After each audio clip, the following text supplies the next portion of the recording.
നമസ്കാരം, news prime മലയാളത്തിലേക്ക് സ്വാഗതം. കേന്ദ്ര തെരഞ്ഞെടുപ്പ് കമ്മീഷൻ സുതാര്യത ഉറപ്പുവരുത്താൻ കഴിയാതെ പരിപൂർണമായി പരാജയപ്പെട്ടു നിൽക്കുന്ന സാഹചര്യത്തിൽ ഇലക്ഷന് ദേശീയ പാർട്ടികൾ ഒന്നടങ്കം ഒരു മെമ്മോറാണ്ടമായി സുപ്രീം കോടതിയെ സമീപിച്ചുകൊണ്ട് ഞങ്ങൾക്ക് ഈ തെരഞ്ഞെടുപ്പ് കമ്മീഷനിൽ വിശ്വാസമില്ല എന്ന് പറയുമ്പോൾ സുപ്രീം കോടതിക്ക് മറ്റ് നടപടികൾ സ്വീകരിച്ചേ മതിയാവുകയുള്ളൂ.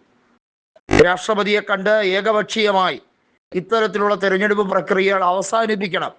EVM സംവിധാനത്തിൽ ഞങ്ങൾക്ക് വിശ്വാസ്യതയില്ല. അതിന് കാരണമാകുന്നത് നിരവധിയായ ഘടകങ്ങളാണ്. ഉദാഹരണ സഹിതം തെളിവുകൾ നിരത്തി കാണിക്കുമ്പോഴും ഞങ്ങൾ പറയുന്നത് തെറ്റാണ് എന്ന് നിങ്ങൾക്ക് എങ്ങനെ പറയാൻ കഴിയുന്നു? ഞങ്ങൾ ഓരോ നിയോജക മണ്ഡലങ്ങളിലെയും പോളിംഗ് ബൂത്തുകളിൽ നടക്കുന്ന ക്രമക്കേടുകൾ ഓരോന്നായി കൃത്യമായി ചൂണ്ടിക്കാണിക്കുമ്പോൾ അതിനെ എങ്ങനെ കള്ളത്തരമെന്ന് പറയാൻ കഴിയും? ലോക്സഭാ തെരഞ്ഞെടുപ്പിൽ വലിയ തോതിലുള്ള ക്രമക്കേടുകൾ നടത്താൻ കഴിയാത്തതിൻ്റെ വിഷമം ഇപ്പോഴും BJPയെ അലട്ടുന്നുണ്ട്, അലോസരപ്പെടുത്തുന്നുണ്ട്.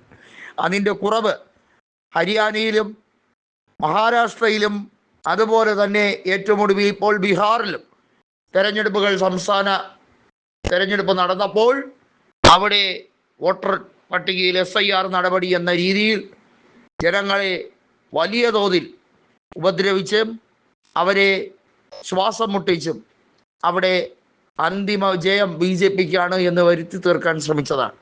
യഥാർത്ഥത്തിൽ അതൊരു ജയമേ ആയിരുന്നില്ല. വലിയ തോതിലുള്ള തട്ടിപ്പും വെട്ടിപ്പിലൂടെയും ജയിച്ചിരിക്കുന്നു.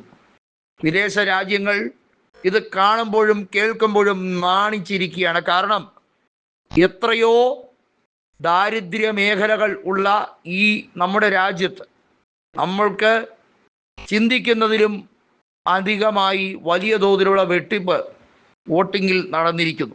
കള്ളവോട്ടുകൾ അതിവ്യാപകമായി നടക്കുന്നു. ഇതിനൊരു പോംവഴി ഉണ്ടാകുന്നില്ല.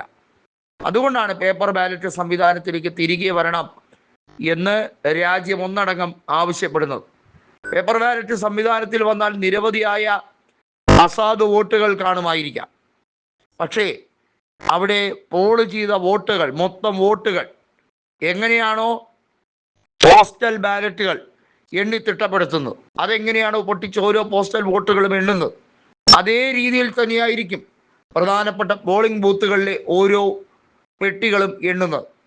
ഒരുപക്ഷെ സ്ഥലം കൂടുതൽ വേണ്ടിവരും, സമയം കൂടുതൽ വേണ്ടിവരും. പക്ഷേ സുതാര്യമായി ജനങ്ങൾക്ക് മനസ്സിലാകും ഏതൊക്കെ രീതിയിൽ കള്ളക്കളിയിലൂടെയാണ് തെരഞ്ഞെടുപ്പിനെ അട്ടിമറിക്കാൻ BJP തെരഞ്ഞെടുപ്പ് കമ്മീഷനും കൂടെ ചേർന്ന് കൂട്ടുനിന്നത് എന്നത്.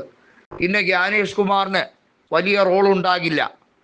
മാത്രമല്ല SIR നടപടി കൊണ്ടുവരുന്നത് തന്നെ ഒരു ഓൾട്ടർനേറ്റീവ് അഡ്ജസ്റ്റ്മെൻറ്റിന് വേണ്ടിയാണ്. എങ്ങാനും EVMലെ കള്ളക്കളി പിടിക്കപ്പെട്ടാലും SIR നടപടി വഴി അധികാരത്തിൽ എത്താമല്ലോ എന്ന് BJP വിചാരിക്കുകയാണ്.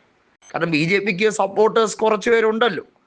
അവരെ മാത്രം ഉൾക്കൊള്ളിക്കുന്ന രീതിയിലുള്ള സംവിധാനം കൊണ്ടുവരിക, ന്യൂനപക്ഷങ്ങളെ പരിപൂർണമായി ഒഴിവാക്കുക. എന്ത് തെമ്മാടിത്തരമാണ് ഈ രാജ്യത്ത് നടക്കുന്നത്?